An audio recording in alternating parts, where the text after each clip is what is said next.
Olá pessoal, então nós vamos falar sobre o rim e a gente vai falar sobre a estrutura interna dele. Então a melhor forma da gente fazer isso é vendo ele em um corte coronal. Como vocês podem ver, aqui nessa extremidade do rim a gente vai ter a presença do nosso córtex renal.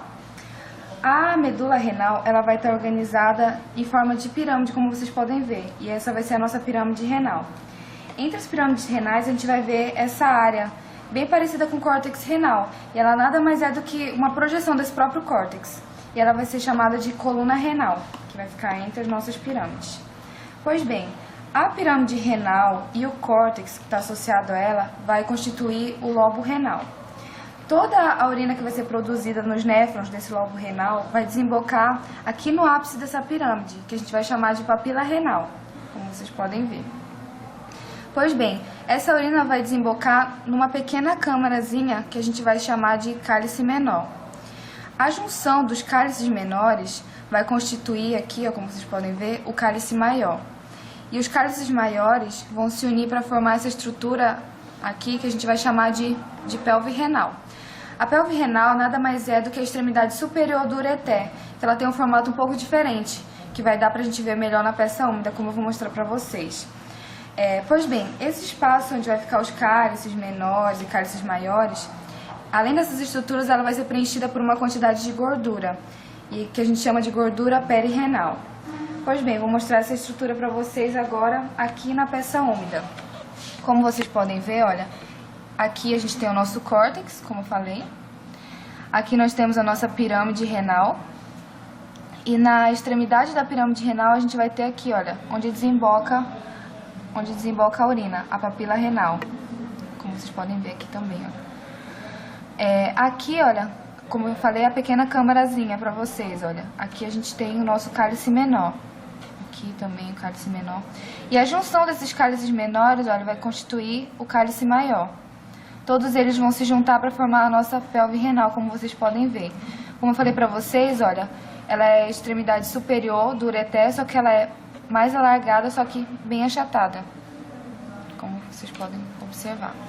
Aqui nesse outro rim também, olha, a gente pode ver o nosso córtex renal, as pirâmides, a coluna que vai ficar entre as pirâmides.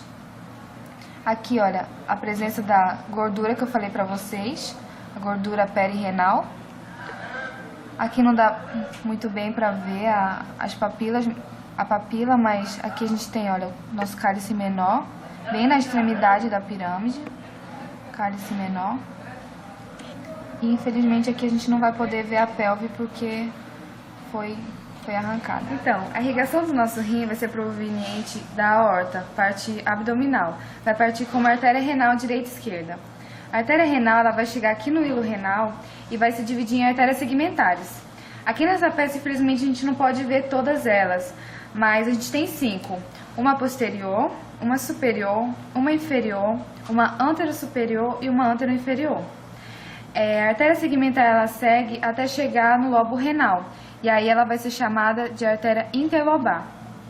Quando ela chega aqui na base da pirâmide, ela vai fazer essa curva, então ela vai se chamar de artéria arqueada.